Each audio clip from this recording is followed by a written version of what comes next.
That night, amid clinking glasses and golden lights, I raised my champagne in a toast when my stepfather's hand struck right in front of all our relatives. He thought I'd stay silent like always, but the back door of the wedding hall swung open, and 10 firefighters led by my uncle marched in, wearing body cameras, carrying witness statements, and a legally signed plan already in motion. Someone would be leaving this party in handcuffs. My name is Harper Lane, and at 32, I've built more than just structures. I've built my sanctuary. As an interior architect at Silverfinch Atelier here in Ridgeview, Colorado, I spend my days crafting spaces for others, but nothing compares to the craftsman home I purchased 18 months ago with my own sweat and savings. The 2-story house sits on Maple Ridge Drive, its original 1928 bones now wrapped in my vision. I remember the first morning I walked through as the owner, keys heavy in my palm, sunlight streaming through the restored diamond pane windows.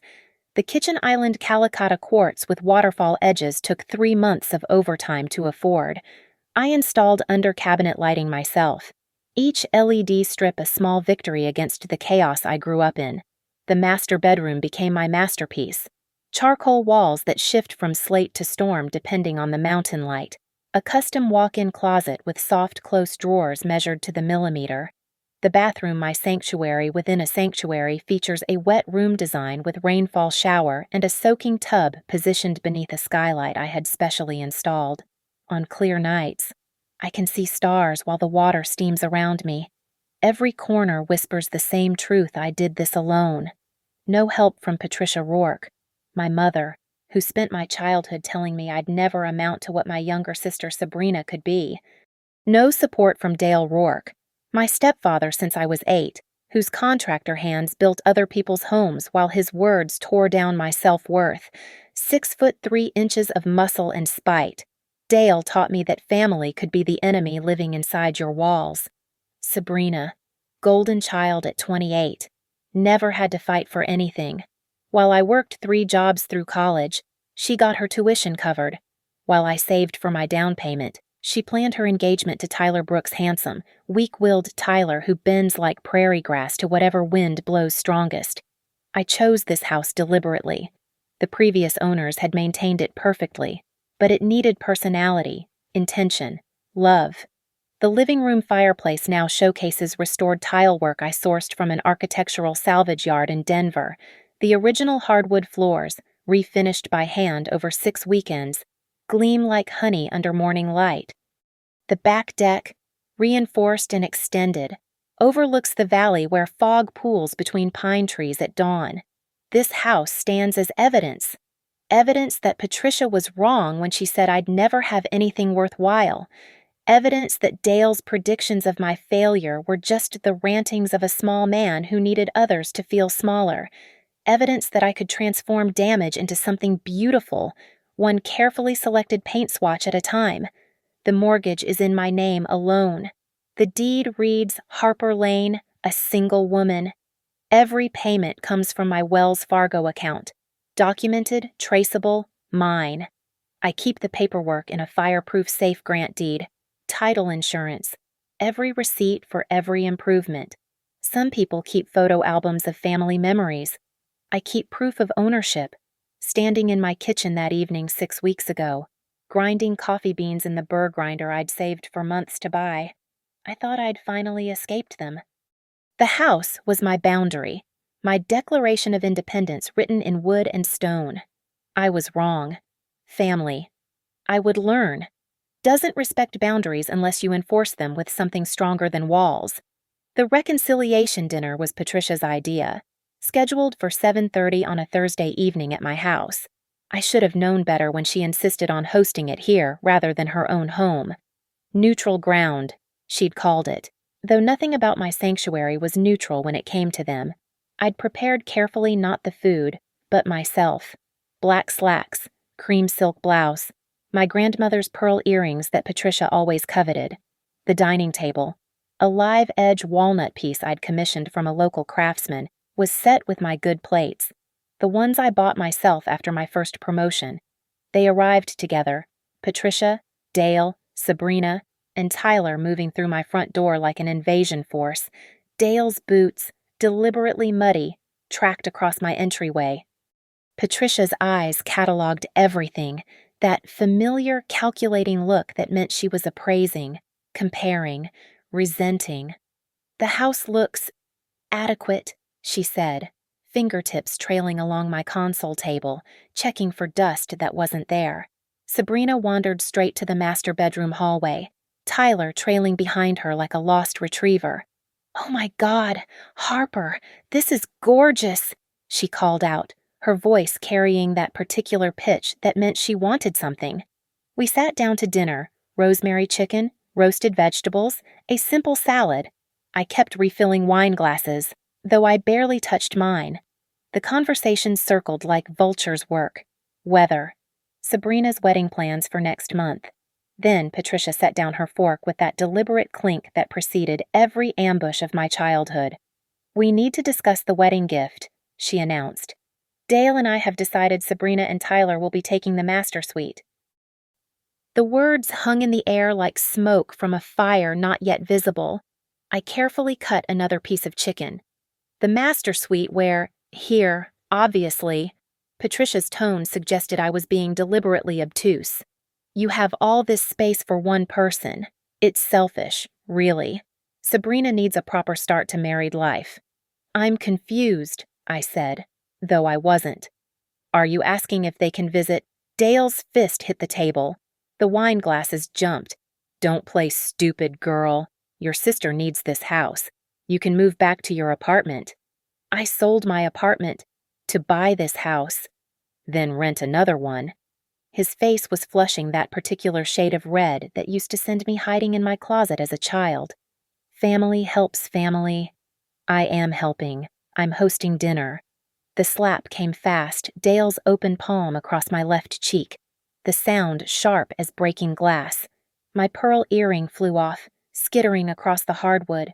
The room seemed to contract and expand simultaneously. Tyler gasped. Sabrina said nothing. "You ungrateful bitch," Dale growled. "After everything we've done for you." I touched my cheek, warm, already swelling, but something had crystallized inside me, hard and clear as the quartz in my kitchen. "What exactly have you done for me?" Patricia stood, moving beside Dale. "We raised you, fed you, kept a roof over your head. The legal minimum, until I was 17 and you kicked me out for getting into college instead of getting pregnant like you wanted." "Sabrina needs this house." Patricia's voice had gone cold. "She's starting a family." "Then Sabrina can buy a house. Like I did." Dale stepped closer. I could smell the beer on his breath, see the veins pulsing in his temple.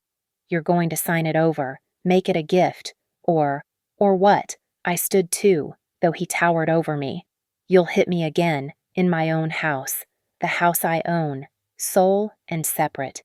His hand raised. This time, I was ready. I stepped back, pulled out my phone. "Go ahead," I said, starting the voice recorder. "Please continue threatening me. I'm recording this for my records." The silence stretched taut. Sabrina finally spoke. "Harper, just be reasonable. You don't need all this space." "Neither do you. The wedding's in 3 weeks. You have an apartment?" "Had." Tyler corrected quietly. "We gave notice," Patricia said. She said this was arranged. I looked at my mother, understanding flooding through me, cold as mountain water. "You told them they could have my house. You already promised it." Her chin lifted. "Family shares. You're being selfish." "I'm being a property owner. This house is mine. The deed is in my name. Every payment comes from my account. You have no claim here." Dale's hand clenched and unclenched. "We'll see about that." "Yes," I said, still recording. "We will." I walked to the front door, opened it wide. "Get out of my house, all of you." They left slowly, Patricia pausing at the threshold. "This isn't over, Harper." "You're right," I agreed. "It's just beginning." The door closed. I locked it, then slid down to sit on the floor, my cheek throbbing in time with my heartbeat. My phone was still recording. Good. Evidence was everything now. 3 days later, I came home from a site meeting to find Tyler's Honda in my driveway and the front door ajar. My key wouldn't turn. They'd changed the locks. On my own house. I walked around back, used my spare key to the mudroom. The sounds hit me first: laughter, music, the clink of glasses. In my living room, Sabrina had arranged herself across my couch, her wedding planning binders spread across my coffee table. Tyler was in my kitchen, cooking with my all-clad pans. Their suitcases lined my hallway like soldiers. Harper. Sabrina smiled brightly, as if this were normal. We were wondering when you'd get home. Tyler's making his famous carbonara. The master bedroom door stood open. My clothes, my carefully organized wardrobe lay in garbage bags by the hallway. Sabrina's wedding dress hung where my vintage coat collection had been. My grandmother's jewelry box sat emptied on the floor, its contents presumably relocated to make room for Sabrina's things. What have you done? Oh, we reorganized a little. She gestured vaguely. Your stuff is in the guest room now. Well, some of it. We had to make space. I walked to the master bath. My skincare, accumulated over years of research and saving, had been swept into a plastic bin. Sabrina's drugstore products lined my custom shelving. The bath salts I'd brought back from Japan were gone, poured down the drain, judging by the residue. In the kitchen, Tyler was destroying my seasoned carbon steel pan with soap and a metal scrubber. Hey, Harper, your mom gave us the spare key, said you'd talked it over. Get out. Come on, don't be dramatic. Sabrina stood, hands on hips. Mom said you agreed to this. I pulled out my phone, dialed Patricia.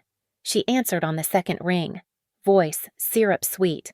Harper, darling, you gave them a key to my house. Our house, family home.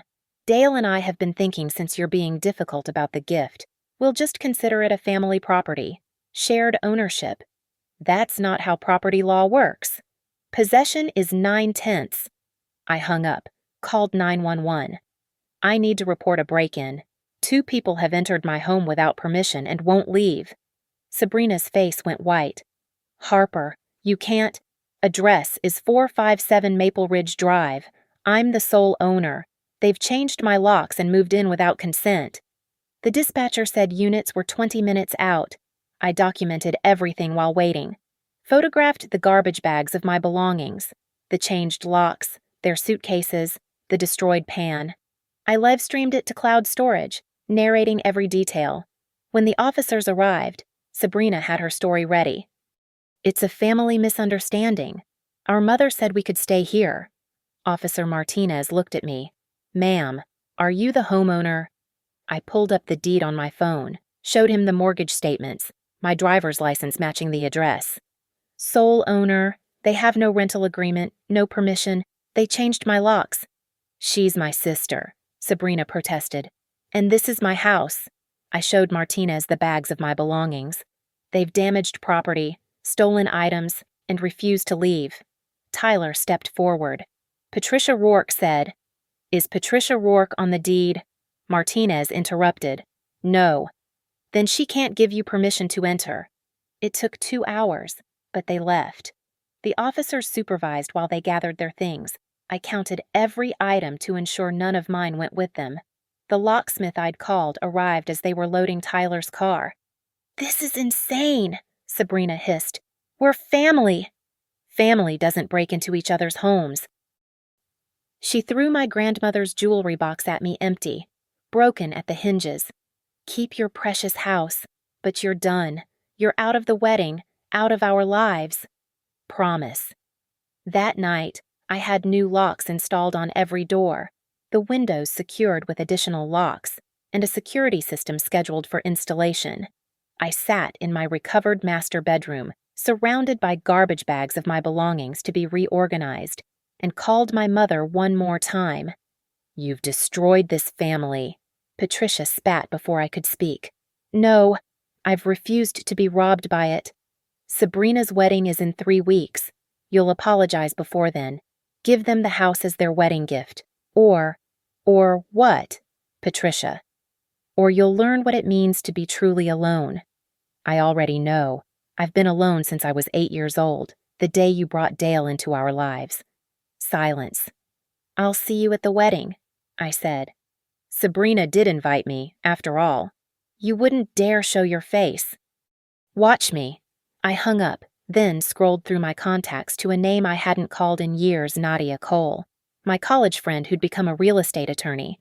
Her office opened at 8. I'd be there at 7:59. The war for my house wasn't over, but now, I knew the battlefield.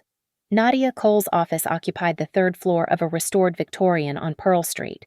She looked exactly as I remembered from law school study groups: sharp blazer, shrewd eyes, coffee cup permanently attached to her left hand. Harper Lane. She stood, embraced me briefly. When I saw your name on my calendar at 7:59, I knew it was serious. I laid out everything: the dinner assault, the break-in, the threats. My phone held the evidence recordings, photos, timestamps on everything. Nadia listened, occasionally jotting notes on her legal pad. You could file for a restraining order today, she said when I finished. The assault alone warrants it. But you want more than protection. You want consequences. I want them to never come near my house again. Nadia leaned back, fingers steepled. Here's what I propose. We don't file immediately. Instead, we build a comprehensive case. Document everything. Colorado's a one-party consent state for recording, so you can capture every interaction. Get them to admit, on record, that they know the house is solely yours, but plan to take it anyway. Entrapment. Documentation. There's a difference. She pulled up statutes on her computer. Criminal trespass, harassment, assault, conspiracy to commit fraud if they try to forge documents. But the real power play, we file for an emergency protection order the morning of the wedding. I blinked. Why then? Maximum witnesses, maximum pressure. If Dale escalates, which men like him always do in public when challenged, you'll have a room full of people who saw it. But we need more evidence first. Over the next 2 weeks, I became a documentary filmmaker of my own life. Camera installed at my doorbell, motion sensors on the property, everything backing up to cloud storage and Nadia's secured server. The harassment came in waves. Tuesday, Patricia left 17 voicemails, each more unhinged. You're destroying Sabrina's happiness. Dale's talking about teaching you respect. That house should have been ours anyway. All recorded, all saved. Thursday, Dale showed up at 11:45 p.m., pounding on the door, clearly drunk. Open up, you ungrateful bitch. You owe us. The camera caught everything, including him attempting to shoulder check the door. I called the police. He left before they arrived. Report filed. Saturday, Sabrina and 3 bridesmaids came by to talk. When I wouldn't open the door, they had a loud conversation on my porch about how I was mentally unstable and needed intervention. My neighbor, Mrs. Yamamoto, watched from her garden, shaking her head. Monday before the wedding. Tyler called, sounding exhausted. Harper, please, can't you just let them use the house for a month, as a wedding gift? Tyler, honest question, do you understand that they want to steal my house permanently? Long pause. Sabrina says you promised. I have the deed. Tyler, the mortgage statements. Would you like to see them? Sabrina handles that stuff. I recorded everything. Building files Nadia labeled Exhibit A through Exhibit M. The masterstroke came Wednesday, 2 days before the wedding. Patricia called from Sabrina's phone, thinking I wouldn't record it. Last chance. Harper, sign the quitclaim deed we're sending over, or Dale will handle this his way. What's Dale's way? You know what he's capable of. You lived with it for 10 years. So you're threatening me with violence if I don't give you my house. I'm promising consequences for your selfishness. Patricia, just to be clear, you know I solely own this house, that my name alone is on the deed, that I make all the payments from my personal account. Of course I know, but Sabrina deserves it more. She's building a real family, not dying alone with her precious things like you will. And if I refuse to sign over my legal property, then Dale will make you understand why family comes first. He's done it before. Perfect.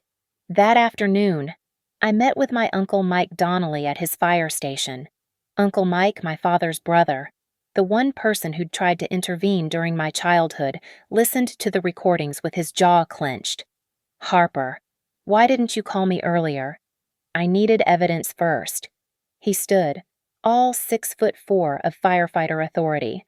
The wedding's Friday at Aspen Vista. 6 o'clock ceremony. I'll be there, with backup. Mike, I don't need... You're documenting family violence and property theft. What you need are credible witnesses. Lucky for you, I know about 10 off-duty firefighters who love wedding cake and hate bullies. Thursday night, Nadia called. The emergency protection order is drafted. I'll file it at 8 a.m. Friday morning. The judge is sympathetic he's seen the evidence. Harper, are you sure about tomorrow? I looked around my master bedroom, my sanctuary, my proof of survival. They drew first blood at that dinner. Nadia, tomorrow, I finish it. Legally. Of course, everything by the book. That's the only way to make it stick. I hung up and selected my outfit for the wedding, a black sheath dress, pearl earrings to replace the one Dale had knocked off, and a small digital recorder in my clutch. The invitation sat on my dresser, Sabrina's flowing script promising an evening of joy and new beginnings. She had no idea how right she was. The Aspen Vista wedding venue sat nestled against the mountain, its floor-to-ceiling windows reflecting the afternoon sun. I arrived at 5:30, watching from my car as guests filed in. The invitation had promised elegance, the reality delivered. Sabrina had spent a fortune she didn't have on this fantasy. My phone buzzed. Nadia EPO granted at 8:15 this morning. Judge expedited based on evidence of imminent threat. Papers ready for service. Officers on standby. Then Uncle Mike. We're here. Parking lot B, 10 of us. Plus Chief Morrison is aware of situation. I walked in alone, my heels clicking against marble. The cocktail hour was in full swing, champagne and appetizers. A string quartet. 200 guests pretending this family was normal. I signed the guest book with steady hands. Harper Lane, 457 Maple Ridge Drive. Let them see the address. Harper, Cousin Lauren rushed over. I didn't think you'd come after... everything. Wouldn't miss it, I said. Excepting champagne, I wouldn't drink. Uncle Mike entered with his crew, 10 firefighters from Station 7, all off duty, all in suits, all wearing personal body cameras they used for their social media and training videos. Completely legal in public venues. They dispersed throughout the room, casual but strategic. Gentlemen here for the Brooks Rourke wedding, Mike told the coordinator. We're honored guests of the bride. Dale noticed me first. He crossed the room like a bull, Patricia behind him. You've got balls showing up here. I was invited. I kept my voice pleasant, aware of the relatives watching. Beautiful venue. Patricia's smile was poisonous. Enjoy it. After tonight, you're dead to this family. Patricia, I said loudly enough for others to hear. Are you still insisting I should give Sabrina my house at 457 Maple Ridge Drive? The one I own solely. Lower your voice, Dale growled. It's a simple question. You've been telling everyone I promised to give away my house, the one with only my name on the deed. I want to clarify for the family. Aunt Martha drifted closer, sensing drama. 2 of Mike's firefighters repositioned themselves within earshot. You know what we discussed, Patricia hissed. You mean when Dale hit me at my dining table? That discussion, Dale's face flushed. Watch your mouth. Or what you'll hit me again. Here, the coordinator announced dinner seating. I was at table 12 family table, right next to the head table where Sabrina presided in white lace worth 3 months of mortgage payments. Tyler looked miserable beside her, his smile not reaching his eyes. Mike sat 2 tables over, his team scattered strategically. One firefighter, Rodriguez, ended up at my table. Beautiful ceremony, he said, body camera capturing the entire room. That's a stunning dress. Miss Lane. Dinner progressed with forced normalcy. Salad, soup, the clink of silverware on china. Then came the toasts. Best man, maid of honor, parents of the bride. Dale stood, microphone in hand. Sabrina has always been our special girl. Unlike some people, his eyes found mine. She understands family values, loyalty, respect. I felt Mike tense from 2 tables away. Dale continued. In fact, we've arranged a special wedding gift for the happy couple. A house. A real home for a real family. Murmurs through the crowd. Sabrina beamed. I stood. Excuse me, I called out, my voice cutting through the room. I'd like to give a toast too, as the bride's sister. The coordinator looked confused but handed me a microphone. I walked to the center of the floor, every eye on me.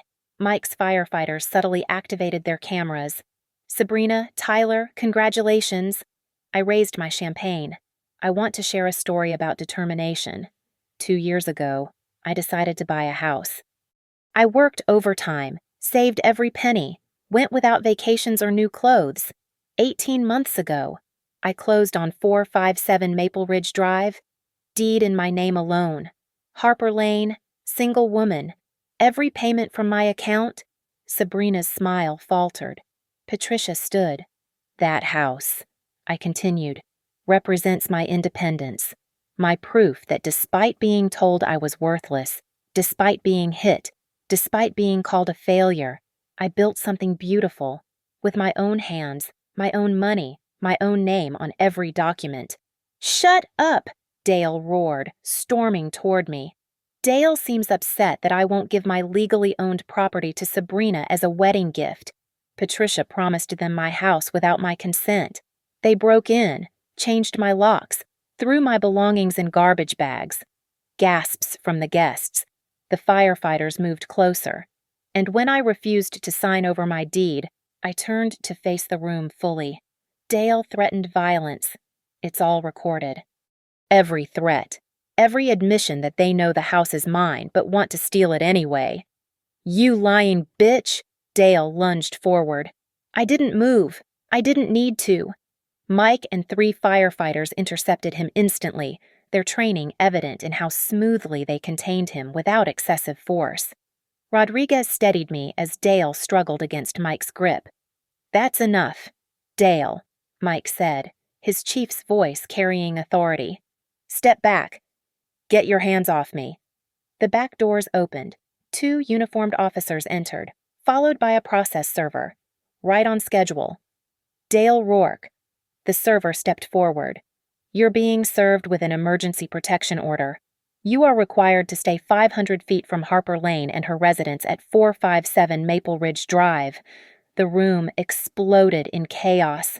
Patricia shrieking, Sabrina sobbing, guests recording on phones. The firefighters' body cameras captured everything in perfect, legally admissible detail. Patricia Rourke, Sabrina Brooks. The server continued. You're also named in the order. Dale broke free, rage overtaking sense. His fist swung toward me. Mike caught his wrist mid-air, twisted, and Dale dropped to his knees. The officers moved in. That's assault, Officer Chen announced. In front of about 200 witnesses. Sir, you're under arrest. The crystal chandelier cast fractured light across the scene as Dale's fist connected with my jaw, not the glancing blow he'd intended, but a full strike that sent me stumbling backward. The crack of impact echoed through the ballroom like a gunshot. Blood filled my mouth immediately, copper and heat. 200 guests gasped in unison. Someone screamed. Champagne glasses shattered on the floor as people jumped to their feet. The string quartet's violins screeched to silence. Mike caught me before I hit the ground, his firefighter instincts automatic. Harper, don't move. Let me check. Camera, I whispered through bloody teeth. Make sure the cameras got it.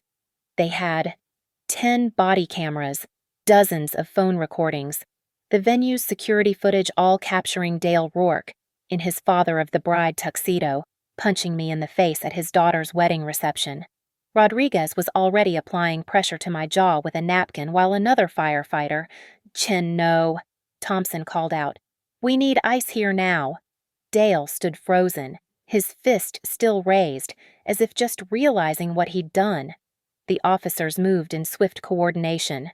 Officer Martinez pulled Dale's arms behind his back while Officer Williams read him his rights. "Dale Rourke, you're under arrest for assault in the second degree. You have the right to remain silent." "She provoked me," Dale bellowed, spittle flying. "You all saw it. She's destroying our family." Patricia rushed forward. "This is entrapment. She planned this." "Ma'am, step back," Martinez warned. "Your husband just assaulted someone in front of 200 witnesses, including 10 off-duty first responders with body cameras. This is not entrapment. It's evidence." Sabrina stood at the head table, her wedding dress a cloud of white against the chaos, mascara streaming black rivers down her cheeks. "My wedding," she wailed. "You ruined my wedding." "No," I said, spitting blood into the napkin, my words slurred but clear. "Dale ruined your wedding when he chose violence, just like he's been choosing violence my whole life." The process server, who'd stepped aside during the assault, returned to his duty with admirable composure. He approached Patricia, who was following Dale toward the exit. "Patricia Rourke, you've been served. The protection order requires you to vacate 457 Maple Ridge Drive immediately if you're currently there, and stay 500 feet away from both the property and Harper Lane." "That's our house!" Patricia shrieked. Mike's voice cut through her hysteria. "Actually, I've seen the deed. It's Harper's house. Only Harper's name is on it." The server turned to Sabrina. "Sabrina Brooks, this order also names you." Tyler, who'd been frozen at the head table, finally moved. He walked to Sabrina, touched her shoulder. "Baby, we need to go." "Go." She whirled on him. "This is my wedding, my day." "Your father just got arrested for assault," Tyler said quietly. "The reception's over." The firefighters had formed a protective circle around me, their presence both comfort and witness protection. Mike kept his hand on my shoulder while Rodriguez held ice against my jaw. Thompson was on his phone with someone, probably the chief, given his expression. Guests began filing out, voices a mix of shock, judgment, and morbid fascination. Aunt Martha stopped beside me. "Harper, dear, are you pressing charges?" "Yes," I said through the ice pack. "Every possible charge." "Good," she said firmly. "I've watched Dale bully you for 20 years. We all have. We should have spoken up sooner." As the officers led Dale out in handcuffs, he turned back one more time. "This isn't over, Harper." Officer Martinez tightened his grip. "Sir, I'd strongly advise against making threats right now." The venue coordinator approached nervously. Should we clear the room?" "Yes," Mike answered before I could. "The reception is concluded. My team will ensure Miss Lane gets medical attention." "I don't need Harper." Mike's tone brooked no argument. "You're getting checked by paramedics. For the record. For the case." He was right. Everything needed documentation. The paramedics arrived within minutes, taking photos of my swelling jaw, the blood, the developing bruise. They recommended an X-ray, which I'd get later. More evidence. Nadia appeared at the venue entrance, having received Mike's call. She surveyed the scene: overturned chairs, abandoned dinners, wedding cake standing untouched. "Harper," she said, kneeling beside me. "The protection order is fully in effect. They have 60 minutes to retrieve their belongings from your house under police supervision." "They're not living there currently," I clarified. "I changed the locks after the break-in." "Excellent. Then they simply need to stay away." She pulled out her phone. "I'm filing additional charges tonight. Assault, witness intimidation, harassment, conspiracy to commit fraud. Dale's going to be busy with the legal system for quite a while." Sabrina approached, Tyler supporting her. Her wedding dress dragged on the floor, the hem stained with spilled wine. "Harper, please, don't do this. It's my wedding day." I stood, Mike steadying me. "Your wedding day ended when your father assaulted me, Sabrina, in front of everyone, on camera, after weeks of documented threats about stealing my house. You wanted what wasn't yours. You've always wanted what was mine, even when we were kids. But this time, you can't have it. Patricia appeared behind them, her face twisted with rage. You've destroyed this family. No, I said, holding the ice pack against my jaw. I've survived this family. There's a difference. The server stepped forward one more time. Mr. Brooks Tyler Brooks. This is for you as well. Tyler looked confused. Me. You're named as a party who must vacate the property and maintain distance. His face went pale. But I didn't. You participated in breaking into my house, I reminded him. You changed my locks. The full weight of their situation seemed to hit Tyler all at once. He looked at Sabrina, at the ruined reception, at the police cars outside with Dale in the back of one. This is insane, he muttered. This is consequences, I corrected. Something this family has never faced before. The convoy assembled in the Aspen Vista parking lot like a military operation. 2 police cruisers, Nadia's BMW, Mike's truck with 4 firefighters, and my Honda. The locksmith I'd called was already waiting at my house, his van parked across the street. Officer Martinez approached my window. Miss Lane, we'll supervise while they collect their belongings. They have 60 minutes, starting when we arrive. They don't have belongings there, I clarified. I made them remove everything during the break-in incident, but Sabrina might claim some things are hers. We have the protection order. They take nothing without your explicit consent. The drive to Maple Ridge Drive took 12 minutes. Porch lights glowed along my street, neighbors visible in windows. Mrs. Yamamoto had clearly spread the word. Patricia's Lexus was already there. Sabrina and Tyler's Honda behind it. They don't have permission to be on my property, I told Martinez. We'll handle it. Patricia stood on my lawn, arms crossed. Sabrina sat on the porch steps in her wedding dress, a tragic figure if you didn't know better. Tyler paced the driveway, phone pressed to his ear. Off the property, Martinez commanded. Wait on the sidewalk. This is ridiculous, Patricia spat, but she moved. I unlocked the front door, the firefighters flanking me. Mike carried a clipboard. Thompson had his body camera running.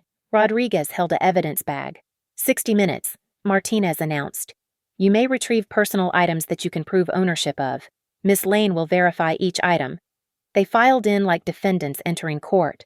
The house felt different with them and it's smaller, violated despite my presence and protection. Sabrina went straight to the master bedroom. My jewelry. You don't have jewelry here, I stated flatly. Grandmother's pearls are in my safe deposit box, have been since her funeral. I have the bank records. Patricia opened the hall closet. Dale's tools. Dale has never lived here. He has no tools here. The kitchen items, all purchased by me. I pulled out my phone, showing receipts I'd organized into folders. Every pan, plate, and spoon documented. Tyler said nothing, standing by the door like he wanted to disappear. The towels in the bathroom. Sabrina tried. The blue ones. From Target. Purchased on my credit card April 10th. I showed the receipt. Anything else? The dance continued, them claiming. Me denying with evidence. Mike's team documented everything while the police stood as silent sentinels. 40 minutes in, Patricia's composure cracked. Fine. You want to be alone in your precious house. You'll die here alone. No family, no children, no one who loves you. I'd rather be alone than beaten. I replied calmly. Nadia stepped forward. Mrs. Rourke, that sounded like a threat. Would you like to clarify for the officers? Patricia's mouth snapped shut. With 15 minutes remaining, the locksmith began his work. Every lock front door, back door, garage, windows. New keys went straight into my hand, spares to Nadia. The garage door code, Mike reminded me. Already changed it this morning, I said. Sabrina made one last attempt. Harper, please, we're sisters. Doesn't that mean anything?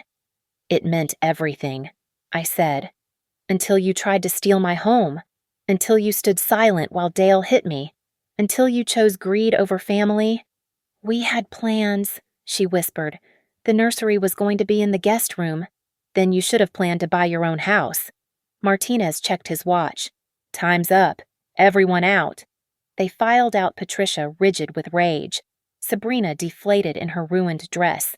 Tyler already halfway to the car. I stood in my doorway, the firefighters behind me, Nadia beside me, watching them load into their vehicles. The protection order is permanent pending the criminal case, Nadia announced loudly enough for the neighbors to hear. 500 feet from this property and Miss Lane. Violation means immediate arrest. Patricia rolled down her window. You'll regret this, Harper. No, I said. But you will. The police followed them out of the neighborhood. Mike's team did a final walkthrough with me, checking windows, testing new locks, ensuring my security system was armed. Rodriguez paused in the kitchen. Miss Lane, that took serious courage.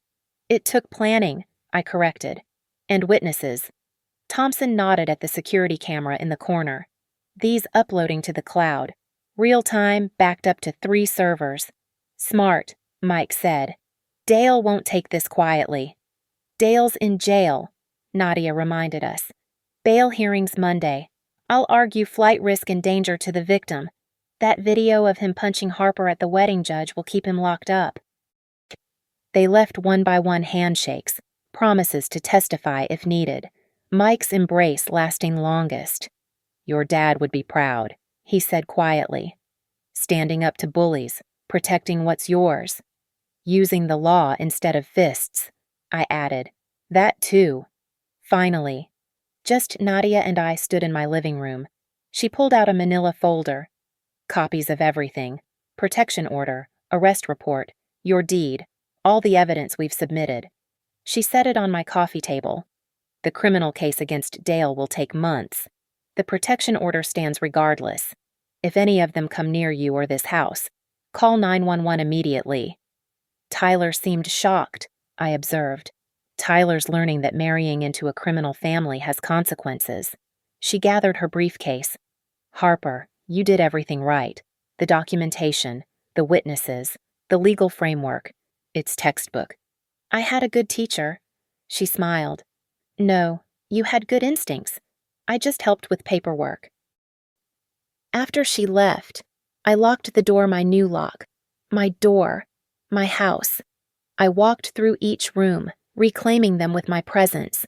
The master bedroom where Sabrina had hung her dress. The kitchen where Tyler had cooked. The living room where they'd sprawled like conquerors. All mine again. All mine still. All mine forever. My jaw throbbed. Tomorrow I'd get that X-ray. Add it to the evidence file. Tonight. I ran a bath in my master bathroom. Added salts from Iceland. I'd bought new ones and sank into the hot water under my skylight. The stars were brilliant tonight. Clear mountain sky, no clouds, just infinite space. My phone buzzed. A text from an unknown number, probably Sabrina from someone's phone. I deleted it unread and blocked the number. The house was silent except for the water lapping against porcelain.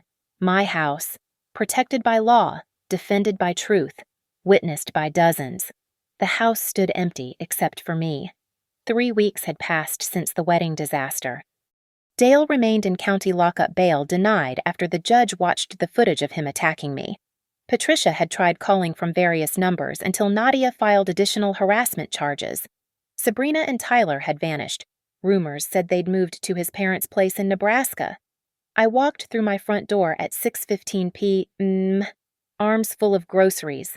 The October light slanted gold through my windows, illuminating dust motes that danced in the stillness. My footsteps echoed on the hardwood, the same floors Dale's boots had muddied, now gleaming with fresh polish. The kitchen island where I'd been commanded to give up my home now held a vase of fresh sunflowers. I unpacked my groceries, methodically organic vegetables in the crisper, local honey in the pantry, a good bottle of wine in the rack I'd installed myself, every item going exactly where I chose. I climbed the stairs to my master bedroom, running my hand along the banister. In the walk-in closet, my clothes hung in perfect order, no garbage bags, no chaos, no theft. The bathroom skylight framed the evening's first stars. I touched my jaw where the bruise had been. Healed now, though the x-rays remained in my evidence file. Standing in my bedroom, I opened the safe where I kept the documents. The deed still only my name. The protection order permanent now. After Dale's conviction for assault, the bank statements showing every mortgage payment from my account alone. The trial transcript where Patricia admitted on stand that she'd known the house was mine but felt entitled to redistribute it. I locked the safe and walked to the window overlooking the backyard. Mrs. Yamamoto was watering her garden, saw me, and waved. I waved back a simple gesture that felt like freedom. My phone sat silent on the nightstand. No threatening texts, no manipulative voicemails, no family demanding what wasn't theirs. Mike checked in weekly, but respectfully. Nadia and I had dinner monthly. The Firefighters from Station 7 had adopted me as an honorary member, inviting me to their community barbecues. I descended to the living room where the afternoon sun painted rectangles of light on my floors. The house wasn't just structure anymore, it was testimony. Every room witnessed my refusal to be diminished. Every wall stood as evidence that I could build something beautiful from the rubble of a destructive childhood. In the kitchen, I poured a glass of wine, raised it to the empty room. To boundaries, I said aloud. To documentation, to witnesses, to the law. The house seemed to listen, settling around me with small sounds of wood and warmth. I thought about Sabrina sometimes. Wondered if she understood yet that our mother's promises were theft disguised as love. I thought about Tyler, hoping he'd learned to recognize red flags before saying, I do. I thought about Patricia, raging in her own home about the ungrateful daughter who wouldn't submit to being robbed. But mostly, I didn't think about them at all. I cooked dinner salmon with lemon, roasted Brussels sprouts, wild rice, ate at my dining table, the one where Dale's palm had cracked across my face. Now it hosted dinner parties with chosen family, people who understood that love doesn't demand surrender. As darkness fell, I performed my evening ritual. Check the locks all new, all secure. Arm the security system every entry point monitored. Review the camera feeds empty street. Peaceful neighborhood, no lurking shadows. In my study, I opened my laptop to work on client presentations. My business had actually grown since the incident, apparently. Standing up to bullies resonated with people.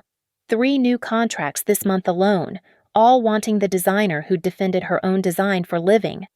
At 10 o'clock, I drew a bath, added lavender oil, sank into heat and silence. Through the skylight, Orion stood guard. The water held me like the house held me completely. Safely, mine. Before bed, I stood in my master bedroom, looking at the space Sabrina had tried to claim. The charcoal walls had been repainted a deeper shade now, almost black, like the night sky between stars. The bed I'd bought with my first bonus sat exactly where I wanted it. The vintage mirror I'd rescued from an estate sale reflected a woman who'd refused to break. I turned off the lights, got into bed, pulled up the covers I'd chosen, in the room I'd earned, in the house I'd defended. Tomorrow would bring more of the same work I loved, spaces I created, a home that no one could take. Dale's next hearing loomed, but Nadia would handle it. Patricia might escalate, but the law stood ready. Sabrina could plead, but the protection order was permanent. They'd wanted to take my house. Instead, they'd taught me its true value, not the market price or the square footage, but the absolute sovereignty of closing my own door, turning my own lock, and knowing that everything inside was mine by right, by law, by the force of my own refusal to submit. I closed my eyes in my house, my fortress, my proof that sometimes the best revenge is simply keeping what's yours. The house held me in its silence, and I held it in return, deed in my name, keys in my hand, truth in every documented detail. This was what victory looked like, Not a war cry, but a whisper. Not a fist, but a key turning. Not vengeance, but the simple, revolutionary act of a woman alone in her own home, exactly where she belonged. Thank you so much for listening to my story. I'd love to know where you're tuning in from. Drop a comment below and let's connect. If this story resonated with you, please subscribe to the channel and share your thoughts. Your experiences and perspectives make this community special. Until next time, remember, document everything, stand your ground, and never let anyone take what you've rightfully earned.